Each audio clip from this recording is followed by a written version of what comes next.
شريك له ونشهد أن سيدنا ومولانا محمدا عبده ورسوله أرسله بالحق بشيرا ونذيرا وداعيا إلى الله بإذنه وسراجا منيرا أما بعد فقد قال الله سبحانه وتعالى في القرآن المجيد والفرقان الحميد بعد أعوذ بالله من الشيطان الرجيم بسم الله الرحمن الرحيم وأن المساجد لله فلا تدعوا مع الله أحدا وقال النبي صلى الله عليه وسلم في حديثه مبارك أحب البلاد إلى الله مساجدها وأبغض البلاد إلى الله أسواقها أو كما قال عليه الصلاة والسلام அளவற்ற அருளாளனும் நிகரற்ற அன்புடையோனுமாகிய எல்லாம் வல்ல அல்லாஹுவின் திருப்பெயர் கூறி எனது வார்த்தைகளை ஆரம்பம் செய்கிறேன்.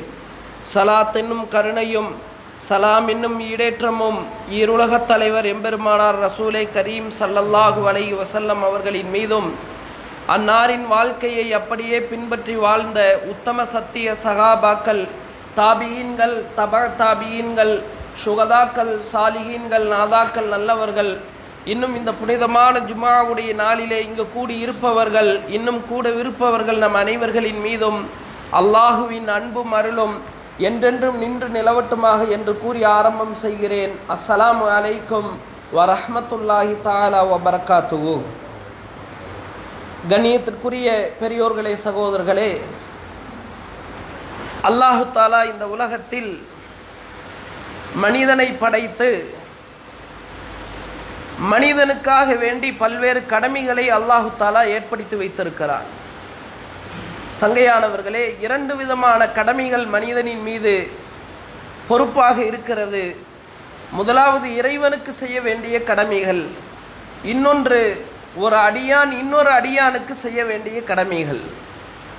அதில் முதலாவது உள்ள கடமை இறைவனுக்கு செய்ய வேண்டிய கடமை. படைத்த ரப்புக்காக வேண்டி ஒரு மனிதன் செய்ய வேண்டிய கடமைகள் நிறைய இருக்கிறது. அந்த கடமைகளிலெல்லாம் முக்கியமான ஒரு வணக்கம்தான் தொழுகை என்ற ஒரு வணக்கம். சங்கையானவர்களே, நாம் அந்த தொழுகையை இன்று பள்ளிவாசலுக்கு வருகிறோம், தொழுகிறோம். அதற்கு முக்கிய காரணியாக அமைவது பள்ளிவாசல்கள் தான். நபிகள் நாயகம் ஸல்லல்லாஹு அலைஹி வஸல்லம் அவர்கள் மஸ்ஜிதை பற்றி, பள்ளிவாசல்களை பற்றி சொல்லும் பொழுது சொன்னார்கள், பள்ளிவாசல்கள் என்பது குல்லு பைத்தின் தகியின், ஒவ்வொரு இறையச்சம் உள்ளவரின் வீடு என்பதாக நபிகள் நாயகம் ஸல்லல்லாஹு அலைஹி வஸல்லம் அவர்கள் சொன்னார்கள். காரணம், ஒரு முஃமினுக்கும் பள்ளிவாசலுக்கும் நெருங்கிய தொடர்பு இருக்கிறது. அல்லாஹு தஆலா குர்ஆனில் சொல்லுகிறான், வ அன்னல் மசாஜித லில்லாஹ், பள்ளிவாசல்கள், இறை இல்லங்கள் என்பது அல்லாஹுவுக்கு சொந்தமானது.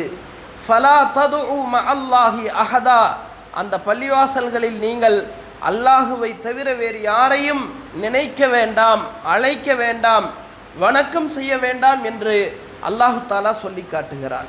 ஆக சங்கையானவர்களே, பள்ளிவாசல்கள் என்றால் என்ன, பள்ளிவாசலின் மூலம் என்ன பலன் இருக்கிறது என்பதை பற்றி நாம் அறிய வேண்டிய ஒரு கட்டாயத்தில் நாம் இருந்து கொண்டிருக்கிறோம். நபிகள் நாயகம் ஸல்லல்லாஹு அலைஹி வஸல்லம் அவர்கள் ஹதீஸில் சொன்னார்கள், ஒரு முஸ்லிம் அவர் முஃமின் என்பதற்கு என்ன சாட்சி தெரியுமா? ஹதீஸில் வருகிறது, எந்த முஃமின் மஸ்ஜிதுக்கு வந்து கொண்டும் போய்கொண்டும் இருக்கிறாரோ அவரை முஃமின் முஸ்லிம் என்பதாக சாட்சி சொல்லுங்கள். ஆக சங்கையானவர்களே, நாம் முஸ்லிம் என்பதற்குண்டான சாட்சி என்ன? நமது பெயரோ நமது அடையாளமோ அல்ல, நம்முடைய தொடர்பு பள்ளியோடு இருக்க வேண்டும். பள்ளிவாசல்களை கொண்டு நிறைய பிரயோஜனங்கள் இருக்கிறது. எனவே தான் அல்லாஹு தஆலாவே குர்ஆனில் பல இடங்களில் பள்ளிவாசல்களை பற்றி அல்லாஹ் சொல்லுகிறான். இன்ன அவ்வல பைத்தின் உலிஅ லின்னாஸி லல்லதி பிபக்கத முபாரக்கம் வஹுதல் லில் ஆலமீன். ஹஸரத் இப்ராஹிம் அலைஹிஸ்ஸலாம் அவர்களின் மூலமாக முதலில் இந்த உலகத்தில் கட்டப்பட்ட பள்ளிவாசல் எது என்பதை அல்லாஹு தஆலா குர்ஆனில் சொல்லி காட்டுகிறார். உலிஅ லின்னாஸ், மக்களுக்காக வேண்டி கட்டப்பட்ட முதல் இறை இல்லம் மக்காவில் உள்ள காபத்துல்லாவாகும். அதை கொண்டு என்ன பிரயோஜனம்? ஹுதல் லில் ஆலமீன், முழு உலக மக்களுக்கும் அது நேர்வழி காட்டக்கூடியதாக இருக்கிறது என்று அல்லாஹு தாலா குர்ஆனில் சொல்லுகிறார். ஆக சங்கையானவர்களே, பள்ளியுடைய தொடர்பு தான் ஒரு மனிதனை நல்லவனாக மாற்றும், ஒரு மனிதனை இறை பக்தியுடையவனாக மாற்றும், ஒரு மனிதனை நல்ல சிந்தனை உள்ளவனாக மாற்றும். எனவே தான் நபிகள் நாயகம் ஸல்லல்லாஹு அலைஹி வஸல்லம் அவர்கள் மக்காவிலிருந்து மதீனாவுக்கு ஹிஜ்ரத் செய்து செல்கிறார்கள். ஹிஜ்ரத் செய்து சென்றதுமே மதீனாவில் நபிகள் நாயகம் ஸல்லல்லாஹு அலைஹி வஸல்லம் அவர்கள் முதலில் செய்த வேலையே அங்கு ஒரு பள்ளிவாசலை கட்டினார்கள். காரணம், பள்ளிவாசலை கொண்டு அவ்வளவு பிரயோஜனம் இருக்கிறது. இன்று நாம் நினைத்து விட்டோம் பள்ளிவாசல் என்றால் ஏதோ தொழுகைக்கு மட்டும்தான். ஆனால் நபிகளாரின் காலத்து பள்ளிவாசல் வெறும் தொழுகைக்கு மட்டும் உரியதாக இருக்கவில்லை. உலகத்தினுடைய அனைத்து விஷயங்களும் அந்த மஸ்ஜிதில் வைத்துதான் நடக்கக்கூடியதாக இருந்தது. அன்றைய திருமணங்களும் பள்ளியில் தான் நடந்தது. அன்றைய நீதிமன்றங்களும் பள்ளிவாசல்களாகத்தான் இருந்தது. அன்றைய சிறைச்சாலைகளும் பள்ளிவாசல்களாகத்தான் இருந்தது. வெறும் தொழுகைக்காக வேண்டி உண்டான இடம் மட்டுமல்ல பள்ளிவாசல். அன்றைய கல்விக்கூடங்கள், ஜாமியா, யூனிவர்சிட்டி அன்று பள்ளிவாசல் தான் பள்ளிக்கூடங்களாக இருந்தது. தனியாக எங்கேயும் பள்ளிக்கூடங்களோ ஸ்கூலோ இல்லை. அன்றைய மஸ்ஜிது நபவி தான் அந்த மக்களுக்கு கல்வியை கற்றுத்தந்தது. வரலாறுகளில் எழுதப்படுகிறது, ஒரு மனிதர் எங்கோ கிராமத்திலிருந்து வருகிறார், புதிதாக இஸ்லாத்தை ஏற்றுக்கொள்கிறார். அவருக்கு புதுசாக முஸ்லீமான உடனேயே அவருக்கு சொல்லி தரப்பட்ட பாடம் இதுதான். ஒருத்தர் தும்மறாரு, தும்மி அவர் அல்ஹம்துலில்லான்னு சொன்னால் பதிலுக்கு நீங்கள் எர்ஹம்கல்லான்னு சொல்லுங்கள்.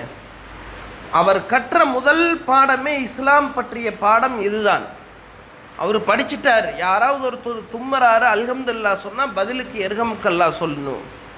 மஸ்ஜிது நபவியில் தொழுகையுடைய நேரம் வருகிறது, பாங்கு சொல்லப்படுகிறது, அதற்கு பிறகு இகாமத் சொல்லப்படுகிறது. தொழுகை வரிசையில் அனைவரும் நின்று விடுகிறார்கள். அவர்களோடு இவரும் நின்று விடுகிறார். அந்த புதுசாக முஸ்லீமானார், அவரும் நின்றுக்கிறார். தொழுகை நடைபெறுகிறது. நபி ஸல்லல்லாஹு அலைஹி வஸல்லம் அவர்கள் தொலை வைக்கிறார்கள். இப்போ என்னாச்சுன்னு சொன்னால், தொழுகையில் ஒருத்தர் தும்மிடுறார். அதை பார்த்தோன்னே இவர் உடனே தும்மி ஒருத்தர் அல்ஹம்துலில்லா சொன்னால் எர்ஹமுக்கல்லா சொல்லணும்னு படித்த அந்த புதிதாக இஸ்லாத்தை ஏற்றவர் சத்தம் போட்டு சொல்கிறார், எர்ஹமுக்கல்லா. இப்போ பக்கத்தில் இருந்தவங்கெல்லாம் அவரை அமைதியாக்கணுங்கிறதுக்காக முறைக்கிறாங்க, ஜாட பண்ணுறாங்க, இப்படியெல்லாம் அமைதியாருன்னு. அவருக்கு அப்போ இதுவும் தெரியாது, தொழுகையில் பேசக்கூடாதுங்கிற சட்டமும் தெரியாது. அவர் எல்லாத்தையும் பார்த்துட்டு, உங்களுக்கெல்லாம் என்ன வந்தது, ஏன் இப்படி என்னை முறைக்கிறீங்க, என்ன சாட பண்ணுறீங்கன்னு சொல்லி பேசவும் ஆரம்பிச்சிடுறார். தொழுகை முடிகிறது. சஹாபாக்கள் எல்லாம் அவரின் மீது கோபப்படுகிறார்கள், கடிந்து கொள்கிறார்கள். ஆனால் அனைவர்களுக்குமான ஆசிரியர் அன்னலம் பெருமானார் ஸல்லல்லாஹு அலைஹி வஸல்லம் அவர்கள் அவரை திட்டலையாமா. அவரை கூப்பிட்டு அவருடைய தோளின் மீது தங்களது கையை போட்டார்கள். போட்டுவிட்டு நபிகள் நாயகம் ஸல்லல்லாஹு அலைஹி வஸல்லம் அவர்கள் சொன்னார்கள், சகோதரரே, தொழுகை என்பது அல்லாஹுவுக்கு முன் நாம் நிற்கிற ஒரு வணக்கம், அல்லாஹுவை நினைக்கிற வணக்கம். அங்கு நின்று கொண்டு நாம் தொழுகைக்கு உள்ள சம்பந்தமில்லாத எந்த விஷயங்களையும் செய்யக்கூடாது. நபியவங்க கனிவோடு மற்றவர்கள் எல்லாம் திட்டுகிறார்கள், அவரை பார்த்து முன்முணுக்கிறார்கள், அவரை ஏதேதோ சாடை செய்கிறார்கள். ஆனால் நபி ஸல்லல்லாஹு அலைஹி வஸல்லம் தொழுகை முடிஞ்ச பிறகு அவரை தன்னோடு அனைத்து கனிவோடு அவருக்கு சொல்லி கொடுத்த அந்த பாடம், அவர் சொல்கிறார், அந்த புதுசாக முஸ்லீமானவர், நபி ஸல்லல்லாஹு அலைஹி வஸல்லம் அவர்களை போன்று அன்புள்ளம் கொண்ட ஒரு ஆசிரியரை என் வாழ்நாளிலே நான் கண்டது கிடையாது. அந்த சமயத்தில் எல்லாரும் என்னை திட்டினாங்க, ஆனால் நபி அவர்கள் என்னை திட்டவும் இல்லை, அதட்டவும் இல்லை, அன்போடு எனக்கு அந்த பாடத்தை கற்றுத்தந்தார்கள். ஆக சங்கையானவர்களே, அன்றைக்கு பள்ளிவாசல்கள் என்பது கல்வி கூடங்களாக தெரிந்தது. மனிதர்களுக்கு வாழ்க்கையை கற்றுத்தந்த பெரும் கல்வி சாலைகளாக பள்ளிவாசல்கள் இருந்தன. அதனால தான் அந்த வரிசையில் தான் இன்றைக்கி என்னங்க எல்லா பள்ளிவாசல்கள்லேயும் மக்தப் மதரசான்னு சொல்லி நடத்துகிற காரணமே அதுதான். நபிகளார் காலத்திலிருந்து வந்த ஒரு விஷயம்தான் அது. நம்ம குழந்தைக்கு பள்ளிவாசலுக்கு வரணும், போகணும், மார்க்கத்துடைய அடிப்படைகளை கற்றுத்தர வேண்டும் என்பதற்காகத்தான் எல்லா பள்ளிவாசல்களிலும் அந்த மக்தப் மதரசா காலை மாலை மதரசா என்பதாக நடத்தப்பட்டு வருகிறது. அதேமாரி அன்றைக்கு சிறைச்சாலை மஸ்ஜிது தான். வரலாறுகள் எழுதப்படுகிறது. சுமாமா பின் உசால் அப்படிங்கிற ஒருத்தர், அவர் சாதாரணவர் அல்ல, அவர் யமாமா நாட்டுடைய ஒரு அரசர். ஆனால் அவரை முசைலமா அப்படிங்கிற ஒரு பொய்யன், தன்னையே நபி என்பதாக வாதிட்டவன், நபிசல்லா அலைஹிஸ்ஸலாம் அவங்கள கொலை செய்யணும் சொல்லி அவரை அனுப்பிச்சி வைக்கிறான். இப்போ அவர் உள்ளே வர்றாரு, மக்காவுக்குள்ளே வர்றாரு, என்ன செய்கிறான், மதீனாவுக்குள்ளே வர்றாரு. அவரை பிடிச்சிக்கிறாங்க சஹாபாக்கள் எல்லாம், பிடிச்சி அவரை கைது செஞ்சிட்றாங்க. கைது செஞ்சுட்டு கூட்டிகிட்டு போகிறாங்க. அப்போ அவர் சொல்கிறாரு, நான் வந்ததே உம்ரா செய்யறதுக்காகத்தான் வந்திருக்கிறேன், இப்படி என்னை பிடிச்சிட்டு போனீங்கன்னா நான் என்ன செய்கிறது? இப்போ சஹாபாக்கள் சொன்னாங்க, எதாக இருந்தாலும் நீ வந்த நோக்கம் தப்பானது, இப்போ நீ எங்களுடைய கைதி, நபி அவங்க என்ன சொல்கிறாங்களோ அதுதான். இப்போ நபி ஸல்லல்லாஹு அலைஹி வஸல்லம் என்ன செஞ்சாங்கன்னா, அவரை முதல்ல சொன்னாங்க, போய் உம்ராவை முடிச்சுட்டு என்ன செய்யுங்க, அப்புறம் எங்ககிட்ட வாங்க. போனார், உம்ராவை முடித்தார். அவர் நினச்சிருந்தாருன்னா நேரம் அவருடைய நாட்டுக்கே போயிருக்கலாம். ஆனால் நபி ஸல்லல்லாஹு அலைஹி வஸல்லம் அவரோடு நடந்து கொண்ட விதம், கைதியாக பிடிக்கப்பட்டவர், அவரை நினச்சிருந்தா என்ன செஞ்சிடலாம், அரெஸ்ட் பண்ணியிருக்கலாம், அவர் எங்கேயும் போகக்கூடாதுன்னு சொல்லி தடுத்துருக்கலாம். அவர் சொன்னார், நான் உம்ராவுக்காக வந்தேன், ஒரு இபாதத்துக்காக வந்தவரை தடுக்கக்கூடாது, அதனால் அவரை விட்டுடுறாங்க. அவர் திரும்ப வந்துடுறார். வந்த பிறகு மதீனாவில் மஸ்ஜிது நபவியினுடைய தூண்களில் வழக்கம் போல் யார் கைதி வந்தாலும் அவர் என்ன செய்வாங்கன்னா, மஸ்ஜிது நபவியினுடைய தூணில் கட்டி வச்சுருவாங்களாம். 3 நாள் அவர் அந்த தூணில் கட்டியிருப்பார். சாப்பாட்டு நேரம் அவுத்துடுவாங்க, சாப்பிட்டுக்கலாம், தூங்குகிற நேரம் தூங்கிக்கலாம், மற்ற நேரம் அங்கே தான் இருக்கணும். 3 நாள் அவர் இருக்கிறாரு. முதல் நாள் நபி ஸல்லல்லாஹு அலைஹி வஸல்லம் அவர்கிட்ட போகிறாங்க. போய், சுமாமா நீ என்ன நினைக்கிறாய்? இப்போ அவர் சொன்னார், முஹம்மதே, நீங்கள் எனக்கு தண்டனை கொடுக்கலாம்னு சொல்லி நினச்சிங்கன்னா கண்டிப்பாக பழிவாங்கக்கூடிய ஒரு நபரைத்தான் நீங்கள் என்ன செய்கிறீங்க, தண்டிக்கு போகிறீங்க, அதை நினச்சிக்குங்க. இல்லை மன்னிச்சு விடலாம்னு நினச்சிங்கன்னா என்ன மாதிரி உங்களுக்கு நன்றியோடு இருக்கிற நபர் யாருமே இருக்க மாட்டாங்க. நபி அவங்க ஒன்று சொல்ல விட்டாங்க. திரும்பவும் 2வது நாள் மறுபடியும் போய் கேட்குறாங்க, சும்மாமா இப்போ என்ன நினைக்கிற? இப்போவும் அதே பதில் தான் சொல்கிறாரு, என்ன தண்டிக்கணும்னு நினச்சிங்கன்னா பழி வாங்காமல் விட மாட்டேன், மன்னிக்கணும்னு நினச்சிங்கன்னா நான் நன்றி செலுத்தக்கூடிய நபர். இப்போ 3வது நாளும் நபியவங்க கேட்குறாங்க. 3வது நாளும் அதே பதில். நபியவங்க என்ன செஞ்சாங்கன்னா சொன்னாங்க சஹாபாக்களிடத்தில், இந்த சுமாமாவை அவுத்து விட்டுருங்க, அவரை விடுதலை செஞ்சுருங்க, அவர் போகட்டும். அவிழ்த்து விடப்படுகிறார்கள். மஸ்ஜிது நபவியிலிருந்து வெளியே வர்றாரு. பக்கத்தில் ஒரு பேரிச்சம்பழ தோட்டம், உள்ளே போய் குளிக்கிறாரு. குளிச்சுட்டு வர்றாரு, கலிமா சொல்லி முஸ்லீம் ஆயிடுறாரு. இப்போ நபி ஸல்லல்லாஹு அலைஹி வஸல்லம் கேட்டாங்களாமா, நான் கேட்டப்போலாம் ஒன்றும் சொல்லலை, பின்ன எதுக்கு முடிஞ்ச பிறகு ஏன் போய் நீ குளிச்சுட்டு முஸ்லீமான? அவர் சொன்னார், யா ரசூலுல்லாஹ், என்னிடத்தில் உங்களை பற்றி கூறியவர்கள் எல்லாம் தவறாக சொன்னார்கள், ஆனால் இந்த 3 நாளில் உங்களையும் உங்களது தோழர்களினுடைய குணங்களை நான் பார்த்தேன், அதுதான் என்னை கவர்ந்தது. ஒருவேளை நான் அந்த 3 நாளைக்கு முன்னாடியே இதை சொல்லியிருந்தேன்னா நீங்கள் நினச்சிருக்கலாம், நான் தண்டனைக்கு பயந்து சொல்கிறேன்னு நீங்கள் நினச்சிருப்பீங்க. நான் தண்டனைக்கு பயந்து சொல்ல உண்மையான உள்ளத்தோடு சொல்கிறேன். அதனால தான் 3 நாள் அந்த தண்டனை முடிஞ்ச பிறகு நான் சொன்னேன். சொல்லிட்டு அடுத்தது சொன்னாராம்மா, நான் கலிமாவை சொல்லி இஸ்லாத்தை ஏற்கிற வரை உலகத்திலேயே எனக்கு பிடிக்காத நபர் நீங்கள் தான், ஆனால் இதற்கு பிறகு உலகத்திலேயே எனக்கு ரொம்ப பிடிச்ச நபர் நீங்கள் தான். நான் கலிமா சொல்லி இஸ்லாத்தை ஏற்காத வரை எனக்கு மிக வெறுப்பான ஒரு மார்க்கம் இந்த இஸ்லாம், ஆனால் இப்போ இருந்து எனக்கு விருப்பமான மார்க்கம் இஸ்லாம்னு சொன்னாராம். ஆக சங்கையானவர்களே, அன்றைய சிறைச்சாலைகள் பள்ளிவாசல்களாகத்தான் இருந்தது. எப்படிப்பட்ட குணம் உள்ளவர்கள் வந்தாலும் அந்த பள்ளிவாசலினுடைய அந்த சூழ்நிலை அவர்களை முழுவதுமாக மாற்றியது. கொலைகாரர்கள், குற்றவாளிகள் அழைத்து வரப்பட்டார்கள், அந்த மஸ்ஜிதில் வைக்கப்பட்டார்கள். அந்த பள்ளியினுடைய சூழ்நிலை அவர்களை நல்லவர்களாக, மனிதர்களாக மாற்றியது. அது மட்டுமல்ல, பள்ளிவாசல் தான் இன்றைக்கி சமத்துவம்னு எங்கெங்கேயோ பேசுகிறாங்க. ஆனால் அங்கெல்லாம் சமத்துவம் இல்லை, அங்கு பாகுபாடு பார்க்கப்படுகிறது, யார் மேலே இருக்கிறவன் யார் கீழே இருக்கிறவன். ஆனால் பள்ளிவாசல்களில் அந்த மேலே கீழேங்கிறதுக்கு இடமே இல்லை. ஒரு பெரிய கோடீஸ்வரர், அவரும் முஸ்லீம், அவருடைய காருக்கு டிரைவராக இருக்கிறவர் அவரும் முஸ்லீம், அவர் பரம ஏழை, 10,000 ரூபா சம்பளம் தான் மாதம். ஆனால் இவர் அப்படி இல்லை, இவர் பெரிய பணக்காரர். 2 பேர் பள்ளிவாசலுக்கு வர்றாங்க தொழுகிறதுக்காக. டிரைவர் என்ன செய்கிறாரு, முன்னாடியே ஒளி செஞ்சுட்டு வந்துடுறாரு. வந்து முதல் சஃபில் நிற்கிறாரு. அவருடைய ஓனர் பெரிய கோடீஸ்வரர், ஒளி செய்து விட்டு வருகிறார். முதல் சஃப்பு முழுமையாகிவிட்டால் அவர் 2வது சஃபில் தான் நிற்கணும். ஏன்ட்ட வேலை செய்கிறவன், ஏன்ட்ட நீ சம்பளம் வாங்குறவன், வா பின்னால், நான் முன்னால் நிற்கிறேன்னு சொல்லி அங்கு மேல் கீழ் என்ற அந்த பாகுபாட்டுக்கு இடமே இல்லை. இன்றைக்கி எங்கே போனாலும் அந்த பாகுபாடு இருக்குது. இதை தாண்டி இவங்கெல்லாம் வரக்கூடாது, இவங்க தான் வரணும். இந்த வேறுபாட்டை இஸ்லாத்தில் எந்த இடத்திலும் பார்க்க முடியாது. நம்ம கிராமத்தில் இருக்கிற இந்த பள்ளிவாசல் மட்டுமல்ல, உலகத்தினுடைய முதல் பள்ளிவாசல் என்று சொல்லப்படுகிற அந்த காபத்துல்லாவுக்கு சென்றாலும், நேற்றைக்கு தான் ஒருத்தர் முஸ்லீம் ஆகியிருக்கிறார், தனது வேறொரு பெயரை முஸ்லீம் பெயராக மாற்றியிருக்கிறார் என்றாலும் அவர் சென்றாலும் அங்கே என்னென்ன இடம் இருக்கிறதோ அனைத்து இடங்களுக்கும் செல்ல முடியும். அங்கே பாகுபாடெல்லாம் கிடையாது. அதுமாதிரி காசு கொடுத்தா முன்னால் பின்னால் இன்றைக்கி நிறைய இடங்களில் பார்க்குறோம்.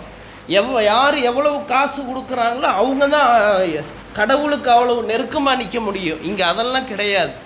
யார் எவ்வளவு ஆசையோடு ஆர்வத்தோடு தேட்டத்தோடு செல்கிறாரோ அவர் அந்த காபத்துல்லாவினுடைய எந்த மூளைக்கு வேண்டுமானாலும் எந்த இடத்திற்கு வேண்டுமானாலும் செல்லலாம். காசை வைத்தோ, ஒரு மனிதனின் நிறத்தை வைத்தோ, ஒரு மனிதன் தான் இருக்கிற அந்த மதம், ஜாதி, இனம், மொழி என்ற எதை வைத்தும் எந்த பாகுபாடும் இல்லாத இடம் அது பள்ளிவாசல்கள் தான்.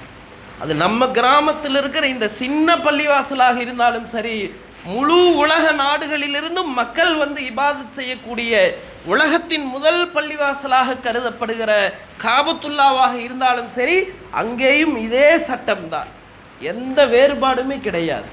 ஆக சங்கையானவர்களே, தீண்டாமையை இல்லாமல் ஆக்குகிற ஒரு இடம் என்று சொன்னாலே அது பள்ளிவாசல் தான். சமத்துவத்தை போதிக்கிற இடமே பள்ளிவாசல் தான். இறைவனுக்கு முன் மனிதனாக பிறந்த அனைவரும் சமம். அவன் என்ன மொழி பேசினாலும் சரி, அவன் என்ன நிறத்தில் இருந்தாலும் சரி, அவன் எந்த வீட்டில் குடியிருந்தாலும் சரி, அவனது உலக விஷயங்கள் எப்படி இருந்தாலும் சரி, அவன் ஏழையோ பணக்காரனோ அனைவருமே சமம் என்ற அந்த உண்மை சமத்துவத்தை போதிக்கிற இடமே பள்ளிவாசல் தான். அதனால் பள்ளிவாசல்லாம் சும்மா சாதாரண இடம் இல்லை. இன்றைக்கி எதோ நடக்குது, நம்ம அதெல்லாம் பேச வேண்டிய அவசியம் இல்லை. பள்ளிவாசல்களை பாதுகாக்க வேண்டிய தருணத்தில் நாம் இருக்கிறோம். எப்படி பள்ளிவாசலை கட்டியாச்சு எல்லாம் சுற்றின்னு பார்க்கலாமா? எப்படி பாதுகாக்கிறது? பள்ளிவாசலில் எப்பொழுது தொடர்ந்து அமல்கள் நடைபெறுமோ, மக்களுடைய நடமாட்டம் அதிகமாக வந்துட்டுருக்கிறாங்க, போயிட்டுருக்கிறாங்க, இந்த நிலை தொடருமானால் யாரும் எதுவுமே செய்ய முடியாது. எப்போ பள்ளிவாசல்கள் அமல்களை விட்டு காலியாகுமோ அப்பொழுதுதான் அந்நியர்களினுடைய ஆக்கிரமிப்பு நடைபெறும். இன்றைக்கி நம்ம வரலாறுகளில் படிக்கிறோமே, அந்த டெல்லிக்கு அந்த சைடு இருக்கிற இடங்கள்லையெல்லாம் இந்தியாவும் பாகிஸ்தானும் பிரிகிறது. அப்படி பிரிகிற போது பாகிஸ்தானுடைய பார்டரில் பஞ்சாபுடைய ஒரு சில பகுதிகள் இருக்குது. இன்றைக்கும் பார்த்தோம்னா பஞ்சாப் 2 இருக்குது. என்னென்னா பாகிஸ்தானில் இருக்கிறது ஒன்று, இந்தியாவில் இருக்கிறது ஒன்று. அப்போ இந்தியாவினுடைய அந்த ஓரத்தில் கடைக்கோடியில் இருக்கிற முஸ்லீம்கள் நிறைய நபர்கள் பாகிஸ்தானுக்கு போகிறாங்க. அப்படி போகிற போது அங்குள்ள நிறைய பள்ளிவாசல்கள் விட்டுட்டு போயிடுறாங்க. இப்போ அங்கெல்லாம் என்ன நிலைமை? பள்ளிவாசல்கள் இருக்கிறது, ஆனால் அங்கே இபாதத் செய்வதற்கு முஸ்லீம்கள் இல்லை. இப்போ அங்கெல்லாம் என்னாச்சு? மாற்றார்கள். அது குறிப்பாக அந்த சிங்குகள் என்ன செஞ்சாங்கன்னா, மாடுகளை கட்டுகிற, தங்களது எருமைகளை கட்டுகிற மாட்டுத் தொழுவங்களாக பள்ளிவாசல்களை பயன்படுத்தினார்கள். எப்போ தப்லீகுடைய அந்த உழைப்பு வந்ததோ அவங்க தான் போய் ஒவ்வொரு கிராமத்திலையும் பாங்கே இல்லாமல் பல வருடங்களாக எருமை மாடுகளை கட்டி வைத்திருந்த பள்ளிவாசலில் கூட போய் அவங்களே சுத்தம் பண்ணி பாங்கு சொல்லி அந்த பள்ளிவாசல்களை புதுப்பித்தார்கள். எனவே சங்கையானவர்களே, எப்போ அமல்கள் இல்லாமல் ஆகிவிடுமோ அப்பொழுது என்ன விதமான ஆபத்தும் வரலாம். அது பள்ளிவாசலுக்கு தான் இல்லை, மனிதன் குடியிருக்கிற வீடாக இருந்தாலும் அதுதான் நியதி. ஒரு 10 நாள் வீட்டை பூட்டிட்டு போயிட்டு வந்து பார்க்கலாமே, எப்படி இருக்கு வீடு, நம்ம இருந்த மாதிரி இருக்குமா? எவ்வளவு அலங்கோலங்கள், எத்தனை விஷ ஜந்துக்கள் பூந்து விடுகிறது. அந்த மாதிரி தான் பள்ளிவாசல் என்பது. எனவே சங்கையானவர்களே, பள்ளிவாசல்களை அமல்களை கொண்டு ஆபாதாக்க வேண்டும். தொழுகையுடைய விஷயங்களில் இன்னும் என்ன சொல்ல போனால், நம்ம மனசு கஷ்டமாக நாம் எங்கெங்கோ செல்கிறோம், பள்ளிவாசலுக்கு வரணும். பள்ளிவாசலுக்கு வந்து ஒரு 2 ரக்காய் தொழுகிறோம், அல்லாட்ட நம்முடைய முறையீடுகளை சொல்ல வேண்டும். பிரயாணத்தை ஆரம்பிக்கிறோமா, பள்ளிவாசலுக்கு வர்றது 2 ரக்காயத் தொழுது நம்முடைய பிரயாணத்தை அல்லாஹ் பரக்கத் செய்ன்னு கேட்டு போகிறது. இதுதான் நபிகளார் சகாபாக்களுக்கு கற்றுத்தந்த வளமை. எல்லா நிலைமைகளிலும் சகாபாக்கள் பள்ளிவாசலுக்கு வந்தார்கள். அந்த பள்ளி இன்னைக்கு காபத்துல்லாவை பார்த்தோம்னா என்னங்க, எவ்வளவு வசதிகள் அவ்வளவு வசதி. ஏசி இல்லாத இடங்களே இல்லை. ஒரு காலம் இருந்தது, தவாஃப் செய்யணும்னா என்ன, கூழாங்கல் மாதிரி கொட்டி வச்சுருப்பாங்க, அது மேலே தான் நடந்து தவாஃப் செஞ்சாங்க. இன்றைக்கி அப்படி இல்லை, கிரைனட் கல், அதுவும் பார்த்தீங்கன்னா குளிர்ச்சியாக இருக்கும். விசாரித்தா ஏன் அப்படின்னா, அந்த கிரைனட்டு கீழே பார்த்தா நீரோட்டங்களாம்மா, ஃபுல்லாகவே தண்ணி அப்படியே படர்ந்து இருக்குது. அதனால எவ்வளவு வெயில் அடித்தாலும் தவாஃப் செய்கிறவருக்கு கால் சுடவே சுடாது. இன்றைக்கி அந்த மாதிரி வசதிகள் வந்து விட்டது. ஆனால் 14 நூற்றாண்டுகளுக்கு முன்னால் நபியவர்கள் கட்டிய அந்த பள்ளிவாசலினுடைய மேற்கூரை வெறும் பேரிச்சம்பள ஓலை தான், களிமண்ணால் கட்டப்பட்ட செவரு தான், கீழே தரைத்தளம் மண்ணாக இருந்தது. சகாபாக்கள் சொல்கிறாங்க, ரொம்ப மழை பெஞ்சுதுன்னா தண்ணி உள்ள ஒழுகு, நாங்கள் சஜிதா செஞ்சோம்னா எங்களது நெற்றிகளில் சேர் ஒட்டி விடும். அதுதான் அன்றைக்கு இருந்த பள்ளிவாசல். இன்றைக்கி மாதிரி தொட்ட இடத்துல எல்லாம் லைட்டோ ஃபேனோ எந்த வசதிகளும் இல்லை, மண் தரை, மழை பெய்தால் ஒழுதது. இன்னும் சொல்லப்படுது, 7 வருடங்கள் மஸ்ஜிதுன் நபவியில் விளக்கேற்றுவதற்கு எண்ணெய் இல்லாமல் இருளாகத்தான் இருந்தது. இன்றைக்கி நம்ம யாராவது வந்து பள்ளிவாசலில் ஒரு லைட் என்னங்க லைட் போடலையா, லைட்டு முக்கியம் இல்லை, நம்ம அமல்களை கொண்டு லைட் ஆக்கிறது தான் முக்கியம். வெறும் விளக்கு எறிஞ்சு என்ன பண்ண, 1000 லைட்டை கலராக போட்டால் பள்ளிவாசலுக்கு அழகா? அது அழகல்ல. ஒவ்வொரு நேர ஜமாத்தில் எத்தனை பேர் தொழுகிறோம், அதுதான் அழகு. இப்போ ஜும்மாவுக்கு இருக்கிற கூட்டம் இன்றைய நாளினுடைய அசர் தொழுகையிலும் இருந்தது என்றால் இந்த மஸ்ஜித் உண்மையிலேயே அலங்காரமாக இருக்கிறது என்று அர்த்தம். வெறும் விளக்கு போடுறது அலங்காரம் இல்லை. இப்போ நான் சொல்ல வந்ததை தான், நபியுடைய பள்ளிவாசலுடைய நிலைமை இதுதான். ஆனால் சஹாபாக்கள் எல்லா நிலைமைகளுக்கும் அந்த பள்ளிவாசலுக்கு தான் வந்தாங்க. பிரயாணமாக பள்ளிக்கு வருவாங்க, தொழுதுட்டு போவாங்க. எல்லா பிரச்சனையாக பள்ளிவாசலுக்கு வருவார்கள், தொழுது விட்டு செல்வார்கள். இன்னும் வரலாறுகள் எழுதப்படுகிறது, ஒரு சஹாபி வருகிறார், தொழுது விட்டு செல்கிறார். நபி ஸல்லல்லாஹு அலைஹி வஸல்லம் அவர்களும் அந்த பள்ளியில் இருக்கிறார்கள். அவரை பார்த்து சிரிக்கிறாங்களாமா. அருகாமையில் இருந்த தோழர்கள் கேட்கிறார்கள், யா ரசூலுல்லாஹ், அவர் வந்தார், 2 ரக்காயத் தொழுதுட்டு போகிறாரு, அவரை பார்த்து நீங்கள் சிரிக்கிறீங்களே, என்ன காரணம்? நபி அவர்கள் சொன்னார்கள், தோழர்களே, அவரது வீட்டில் உப்பில்லை, எனவே தான் பள்ளிவாசலுக்கு வந்து 2 ரக்காயத் தொழுது அல்லாஹுவிடம் கேட்டுவிட்டு செல்லுகிறார். அன்னைக்கு இருந்த பள்ளியில் வசதி இல்லை, ஆனால் தனது வீட்டில் உப்பில்லை என்றாலும் கூட பள்ளிவாசலுக்கு வந்தாங்க. இன்றைக்கி நாங்கள் உப்புச்சப்புக்கு கூட பள்ளிவாசலுக்கு வரமாட்டோம்னு இருக்கிறவங்களை என்ன செய்கிறது? அல்லாஹு அக்பர். எனவே சங்கையானவர்களே, மஸ்ஜிதை அமல்களை கொண்டு ஆபாதாக்க வேண்டும். அதை கொண்டுதான் நம்முடைய வாழ்க்கையிலும் செழிப்பு, அதை கொண்டுதான் பள்ளிவாசலுக்கும் பாதுகாப்பு இருக்கிறது. எனவே வல்ல அல்லாஹ் சுப்ஹானஹு வ தஆலா நம்மையும் நம்முடைய சந்ததிகளையும் பள்ளியோடு தொடர்புள்ளவர்களாக, பள்ளிவாசலை அமல்களை கொண்டு அலங்காரமாக்கக்கூடிய நபர்களாக அல்லாஹ் நம் அனைவரையும் ஆக்கி அருள்வானாக. வாஹிர் தஅவானா அல்ஹம்துலில்லாஹி ரப்பில் ஆலமீன். சுன்னத்து